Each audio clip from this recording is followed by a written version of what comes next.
Hello, അപ്പോൾ ഇന്ന് നമ്മൾ കോവക്ക വെച്ചിട്ടുള്ള ഇതാണ് കേട്ടോ ഉണ്ടാക്കുന്നത്. അതിനായിട്ട് നല്ല കഴുകിയെടുത്ത കോവക്കയാണ്. ഇത് നമ്മൾ വീട്ടിൽ തന്നെ ഉണ്ടായതാണ് കേട്ടോ. അതിൻ്റെ രണ്ടറ്റവും ഒന്ന് നന്നാക്കി കൊടുക്കുന്നുണ്ട്. അങ്ങനെ നമ്മൾ മൊത്തം നന്നാക്കി എടുത്തിട്ടുണ്ട്. ഇനി നമുക്ക് ഇത് നടുകയായിട്ട് ഇതുപോലെ നീളത്തിലൊന്ന് കീറി കൊടുക്കുക. അതൊന്ന് കീറിയതിന് ശേഷം പിന്നെ നമ്മളത് ആ ഒരു പീസ് നമ്മൾ 3 പീസാക്കിയിട്ട് ഒന്നുകൂടെ കട്ട് ചെയ്യുന്നുണ്ട് കേട്ടോ.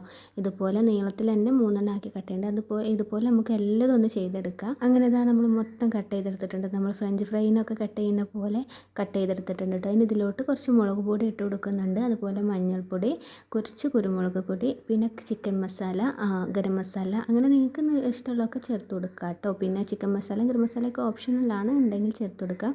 പിന്നെ ആവശ്യത്തിനുള്ള ഉപ്പും കൂടെ ചേർത്ത് കൊടുക്കുന്നുണ്ട്. മസാലയുടെ അളവുകൾ ഞാൻ പ്രത്യേകിച്ച് പറയുന്നില്ല, നിങ്ങൾക്ക് ആവശ്യത്തിനുള്ള എരിവിനൊക്കെ അനുസരിച്ചിട്ട് ചേർത്ത് കൊടുക്കുക കേട്ടോ. ചിക്കൻ മസാല ഒക്കെ ഉണ്ടാകുമ്പോൾ ഒന്നും കൂടെ ഒരു ടേസ്റ്റ് ഉണ്ടാവും. പിന്നെ ഇതിലൊക്കെ സ്പെഷ്യലായിട്ട് വേണ്ടത് അരിപ്പൊടിയാണ് കേട്ടോ നമുക്കിതിലോട്ട് വേണ്ടത്. അത് നമുക്കൊരു 1.5 സ്പൂണാണ് ഞാൻ ചേർത്ത് കൊടുക്കുന്നത്.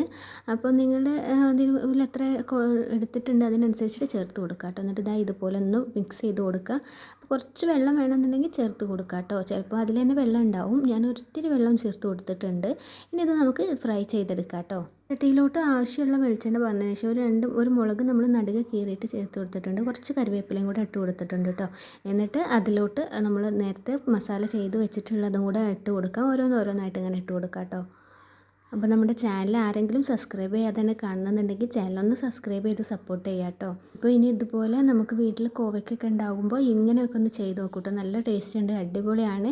അങ്ങനെ ഞാൻ ഇത് മൊത്തം ഫ്രൈ ചെയ്തെടുത്തിട്ടുണ്ട് കേട്ടോ. അപ്പോൾ ഞാനിത് ഷിതുമോന് കഴിക്കാൻ വേണ്ടിയിട്ടൊന്ന് കൊടുത്തെടുത്തിട്ടുണ്ട്. അപ്പം ഒരു അധികം ക്രിസ്പി അല്ല, എന്നാൽ നല്ല ക്രിസ്പി ആയിട്ട് ഉണ്ടാവും ചേട്ടാ. അതുപോലെയാണ് ഉള്ളത്. അപ്പോൾ ഷിതുമോനെടുത്ത് കഴിക്കുന്നുണ്ട് കേട്ടോ. അവൻ അടിപൊളിയായിട്ടുണ്ടെന്ന് പറയുന്നുണ്ട്. അവന് നല്ല ഇഷ്ടമായിട്ടുണ്ട് കേട്ടോ ഈ ഒരു സാധനം. അപ്പോൾ ഇങ്ങനത്തതൊക്കെ ഇങ്ങനെ വെറൈറ്റി ആയിട്ടൊക്കെ ഉണ്ടാക്കി കൊടുത്താൽ കുഞ്ഞുങ്ങൾക്ക് നല്ല ഇഷ്ടമാവും കേട്ടോ.